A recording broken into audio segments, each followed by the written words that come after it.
সব top leader একসাথে আসলাম মাছ ধরতে, তাও আবার একেবারে বিলের মাঝখানে। আসসালামু আলাইকুম এভরিওয়ান, কেমন আছেন সবাই? আশা করি সকলে ভালো আছেন। আজকের এই ব্লগটা পুরোপুরি দেখবেন, তাহলে নিজেদের অতীত অর্থাৎ শৈশবকালটা ফিরে পাবেন।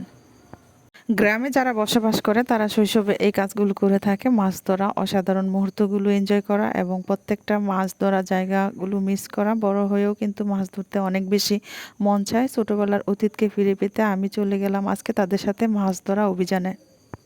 শৈশবকালটাকে ফিরে পাওয়ার জন্য, তাদের সাথে এনজয় করার জন্য আমি চলে গেলাম একটা বিশাল বড় বিলের মাঝখানে মাছ ধরার জন্য জাল নিয়ে। কিন্তু এখানে মাছ প্রায় পাচ্ছিলামই না, অনেকবার ট্রাই করলাম।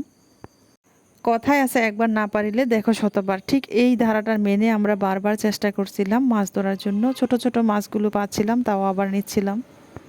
অভিযানটা ছিল সুন্দর একটা মুহূর্ত উপভোগ করার জন্য, এবং আমি যে ট্যাঙ্কটা রেখেছিলাম ট্যাঙ্কে মাছ ছাড়ার জন্য, ছোট ছোট মাছ ধরে ট্যাঙ্কের মাঝখানে ছাড়বো এমন একটি মুহূর্ত উপভোগ করার জন্য আমরা এখানে চলে গিয়েছিলাম মাছ ধরার জন্য।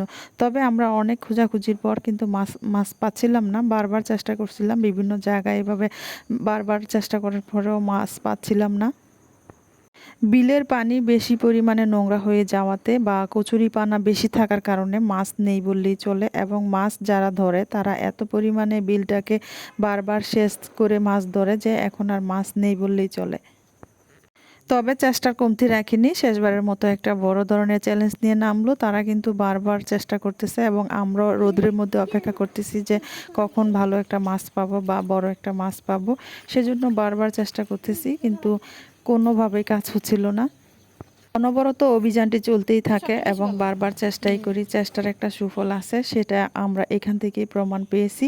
তো ভাবলাম মনে হচ্ছে যে একটা বড় মাছ পেয়েছি, আসলে তা না, এখানে একটা ব্যাঙ ছিল। বলতে গেলে ব্যাঙ দেখে সবাই হাসাহাসি করছিল। অভিযানে কিন্তু সাইফও ছিল আমাদের সাথে, অর্থাৎ আমার মেয়েও ছিল আমাদের সাথে। সেই রোদের মধ্যে বসেও মাছ ধরার দৃশ্যগুলো উপভোগ করতেছে। প্রচণ্ড রোদ ছিল, কোনো বাতাস ছিল না। তারপরে এই কষ্টের মধ্যে এমন একটা মুহূর্ত এনজয় করা বা উপভোগ করা আসলেই মজার জিনিস। কষ্ট পেয়েও এখানে কিন্তু একটা হাসি ঠাট্টার মধ্যে দিয়ে সময়টা পার করতেছিলাম সবাই। তো এমন একটা পর্বের মধ্যে হঠাৎ করে একটা সুখবর পেয়ে গেল, একটা বড় মাছ আমাদের জালের মধ্যে ধরা পড়েছে। মাছটা ছিল আধা মরা, অর্থাৎ পুরোপুরি জীবিত না। তবে মাছটা পেয়ে কিন্তু আমরা অনেক বেশি হ্যাপি। আমরা যে অভিযানের জন্য আসছিলাম আমাদের অভিযান সাকসেস হয়েছে, অর্থাৎ আমরা বিশাল বড় একটা মাছ পেয়েছি, এতে আমরা অনেকেই খুশি।